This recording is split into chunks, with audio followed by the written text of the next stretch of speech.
Hey everybody, it's Mark, Dr. Deadwax, and it's a celebration day. Today is day 10 of the Inbox Challenge. Today's numbers were picked by Rob Panix, and he just went to see Celebration Day, and I'm sure he had a hell of a good time on his iced coffee buzz. And I thought I'd just show you this, Rob. I picked this up just the other day. I haven't even looked at it yet. It'll go in the inbox and sit in there for a year or two before I actually get around to playing it. But comes with beautiful, crisp, original inner sleeve, just like the slightest split to it, and it is a gorgeous Canadian Red Atlantic with just some slight scuffs. I mean, I haven't. This is actually the first time I've even looked at the vinyl. I paid $15 for that, so I got it off somebody I bought some records off before, so I knew it would be what he said it would be, or pretty close. He overgrades a little. He graded this as near mint. It's VG plus. It's got a couple not scratches, but a couple scuffs, which would make it VG plus and not near mint. But I know that about the guy, so $15, who can argue? So Rob, you picked today's numbers, and you picked 4 numbers, and you picked 4 in a row. So that really gamed the results, because, well, you'll see. You hit a pack where I bought a bunch of records by the same artist, so here we go. First record is Dexter Gordon. This is just called Dexter Gordon, and it's on Up Front. I didn't know what the hell Up Front was. I thought it might have been like Inner City. Turns out Up Front is one of these repack shit-ass labels. Like it's owned by Springboard, who also own Trip. However, I've got some good stuff on Trip, and actually this is a good record. It's a record with 12 minutes of music on each side. It's like an EP. And there's the Up Front label. That's the earliest Up Front label. What this is Dexter Gordon's Dexter Calling on Blue Note. 5 of the tracks from that record have been licensed and released on this record called Dexter Gordon. And this record came out in 1973, I believe. So, what can I say about it? It's, I mean, Dexter Calling. Great. I have a digital copy of it, so it was great to hear it on vinyl. I paid $5 for it, so it's not like I overpaid. It is not a noisy, crackling stack of wax like so much of the Springboard stuff that I've had go through my hands over the year. And like the Trip, I have some good Trip stuff, and one of those is another Blue Note reissue. So anyway, it is what it is. It's a $5 record. Next is Dexter Gordon, Generation. This is on the green label Prestige. This record is from 1973. It contains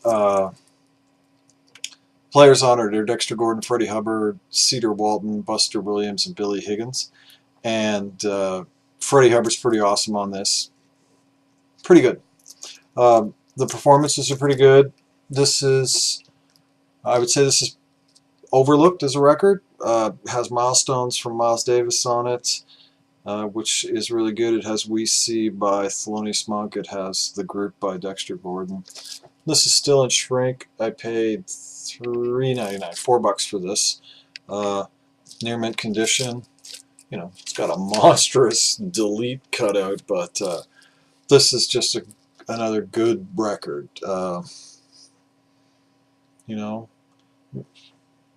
Not his best record. This is from his period of kind of exile in Europe, but this is recorded by Rudy Van Gelder, and Van Gelder's in the Deadwax. So that's kind of cool.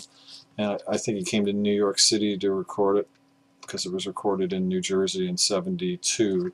So I guess, you know, I was under the impression that when he was in Copenhagen, he never came back to North America, but I guess he did. I guess that was just some other musician who actually was truly in exile. So, I'd highly recommend this. If you see this at sub $10 price point, it's a good record. Next record is another Dexter Gordon. I bought a bunch of Dexter Gordon one day, and these 4 numbers you picked in a row hit them. This is Dexter Gordon Homecoming, live at the Village Vanguard. So Dexter Gordon was in exile, or self-imposed exile, or living in Copenhagen for, I think, 14 years or something like that. And one of the things that happened is he came back to North America in 1976. There's a photo of him, and there's the cover. And I swear some artist was told, take the photo and add a saxophone. Because I can't believe he sat like that twice for a photo and a drawing.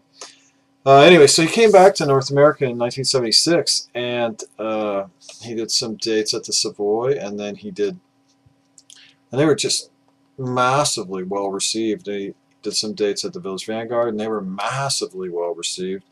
Then he took the band out, did a bit of a tour, and then he came back and did some dates at the Village Vanguard, and by then, you know, they were just totally tight. And these recordings are from that second week at the Vanguard in '76, and he's on it. Woody Shaw on trumpet, just phenomenal on this record.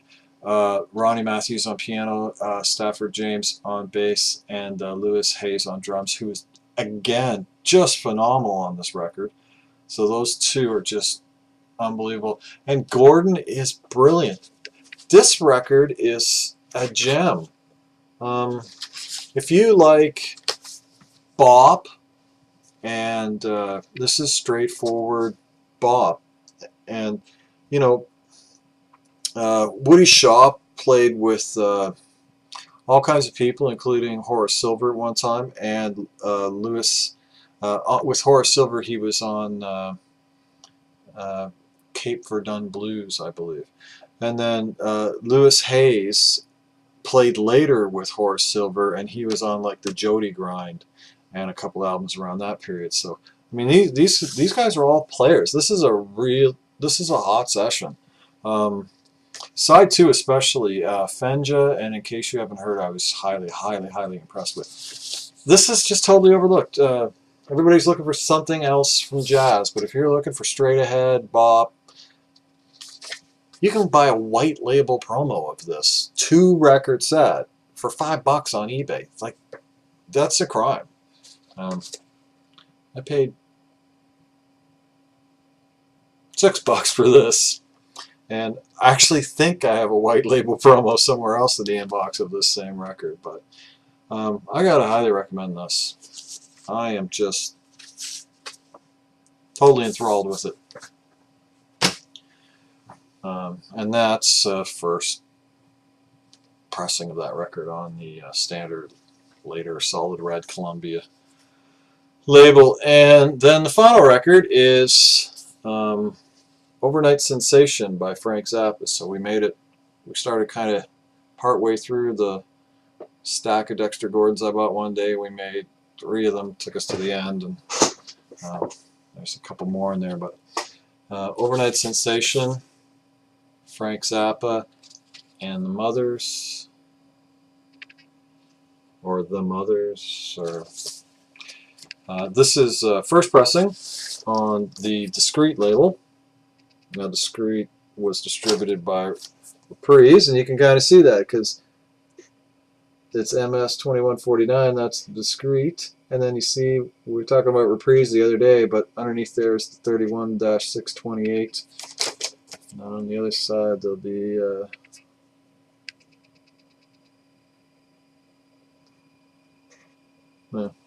it's totally out of focus. Anyways, on the other side there's 31/6/29. So this is first pressing, artisan logo, again, the circle with the circle inside it and the two drumsticks across it. The artisan logo in the dead wax. I personally do not have a love affair with Frank Zappa. I buy all the reasonably priced Zappa that I can find to listen to it and expose myself to it and discover it. This was $7.99. The vinyl's in near mint condition, and you know that cover.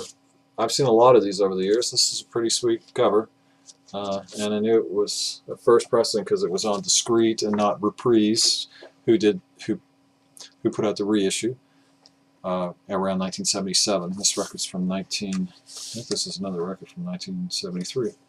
Yeah, this is from 1973, the same time as the Dexter Gordon generation. This is the best Zappa record I've heard. The band is like monstrously tight. They just really got it going on, including on here George Duke, which explains an awful lot, and Jean-Luc Ponty on violin, Ruth Rutherford, Ian Underwood, Tom Fowler, Bruce Fowler, Ralph Humphrey, Sal Marquez, and of course Frank Zappa. The band is just so tight. The music is amazing, and the lyrics are cartoon, quirk rock, sophomore. I don't know. There's some fun stuff on here. Montana's fun, and but I just wonder what this music would have meant to me if the lyrics, you know, appealed to me more. Because the funky, groovy, and the singing and the vocalization of the lyrics that I can't stand is fantastic. So, you know, one of these days I'm going to find a Frank Zappa record that I love everything about. And he has 192 records, so I should be able to find one, right? Please tell me. Anyway, so that's the fourth record. So those are the records today. Gotta recommend the Dexter Homecoming live at the Village Vanguard. Go out and find yourself a $5 copy of that, because it's fantastic, straight ahead jazz, and you know, there's nothing wrong with that. You don't always have to listen to the, you know, the fusion or the. Sometimes it's good to get back to the basics. So. And I'd recommend this. You know, I'll listen to this again because the music's so enthralling. I read online that he believed that to get people to listen to the intricacies of the music, he had to appeal to the base humor of the masses. I think that's bullshit. I think he liked the base humor. Because there's lots of people who make intricate music. So, of course, they didn't sell records like Frank Zappa, so he definitely knew something. Anyway, Rob, I hope you had a great time at Celebration Day. And see you all tomorrow, everybody. Have a great day. Keep the record spinning.